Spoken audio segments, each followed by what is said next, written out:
Good afternoon and welcome to Pakistan Today from our Islamabad studio. I'm Chris Taylor. Qatar says a direct communication channel established for deconfliction in the Strait of Hormuz has been actively used in recent days to prevent further escalation and manage tensions in the region. The Qatari Foreign Ministry says the mechanism has helped contain confrontations and avoid misunderstandings between different parties operating in the strategically important waterway.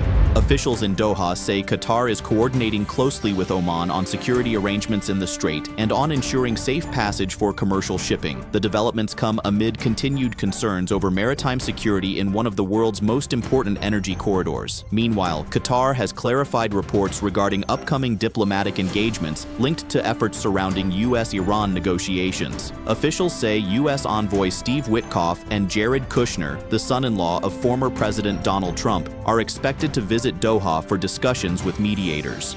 However, Qatari authorities say there are currently no plans for direct high-level talks between Washington and Tehran. Iraq's Prime Minister Ali al-Zaidi has rejected claims that recent attacks targeting Gulf countries originated from Iraqi territory. He said there is no evidence linking Iraq to the incidents and stressed that Baghdad would not accept pressure or instructions from any external power. The Iraqi leader said his government's foreign policy remains focused on protecting national independence and supporting regional stability. His remarks come as tensions continue across the Middle East following a series of military confrontations and security incidents. Iraq has repeatedly stated that its territory should not be used for actions that threaten neighboring states or contribute to instability. Iran is continuing preparations for the funeral ceremony of late Supreme Leader Ayatollah Ali Khamenei, with major arrangements underway in Tehran. Large portraits have been placed at the Grand Mosalla, where the public ceremony is expected to attract significant crowds. Officials say extensive security and organizational measures are being finalized ahead of the event. The funeral follows a period of heightened regional tensions as Iran and the United States continue to observe a fragile ceasefire after recent hostilities. Authorities say the bodies of other family members who lost their lives will also be presented during the funeral events, describing the ceremony as a significant national and religious occasion. Iranian Foreign Minister Abbas Araghchi says Iraq is also preparing for a mass funeral ceremony in memory of Ayatollah Ali Khamenei. Araghchi said the event would be remembered as a historic moment and would further strengthen ties between Iran and Iraq. He highlighted the close cultural and political links shared by the neighboring countries. During a recent visit to Baghdad, the Iranian foreign minister met with Iraq's president, prime minister, and foreign minister to discuss bilateral relations and regional developments.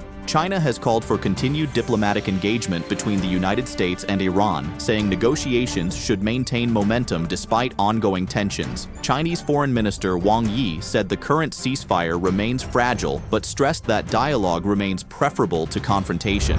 Beijing says peaceful discussions offer the best path toward resolving disputes and reducing risks in the region. China also expressed willingness to work with Saudi Arabia and other regional partners to promote long-term stability in the Middle East and prevent further escalation. Back home, a tragic incident in Lahore's Khana area has claimed the lives of 14 children after the roof of a private tuition center collapsed. Rescue teams completed search and recovery operations as officials confirmed the death toll. Punjab health authorities say several other students were injured in the incident, while a female teacher and 8 children were shifted to Lahore General Hospital for treatment. Some of the injured remain in critical condition. The victims were reportedly between 5 and 16 years old, and authorities have begun reviewing the circumstances surrounding the collapse. Pakistan's Indus Waters Commissioner Syed Mohammad Mahar Ali Shah says India has not responded to repeated concerns regarding fluctuations in the flow of the Chenab River. He said Pakistan has contacted its Indian counterpart on several occasions since last year after India placed the Indus Waters Treaty in abeyance. Officials say Pakistan continued to send requests for information, meetings, inspections, and treaty-related consultations. The commissioner stressed that water data sharing is not a diplomatic formality but an operational necessity for both countries. He warned that continued communication gaps could increase risks and create uncertainty for downstream communities that depend on the river system. That's all for now. You're watching Pakistan Today. I'm Chris Taylor.